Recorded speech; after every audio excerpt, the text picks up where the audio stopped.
মাল খাচ্ছেন? মাল বলে 300 টাকা মাল কিনছি বাজারে টাকা। ঠিক আছে 100 দিচ্ছি দে ভাই তুই দে। আমি আইলে খাইস কইলাম ভাই জান খাইস না কলাম আমি না আসে পর্যন্ত খাইস না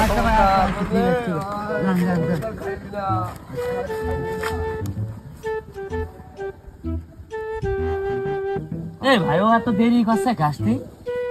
ও দেরি করে করুক, আমরা দুজন মেরে দিই চল। কি আছে ভাই হ্যাঁ তুই খেয়ে দেখ। পানি না? এ তো পানি ভাই। আমাকে দুজনে খাইলো। ওই শালা এসে পয়সা দিলা। এই শালা মানে ঠকিয়ে দে শালা ভাই। 100 টাকা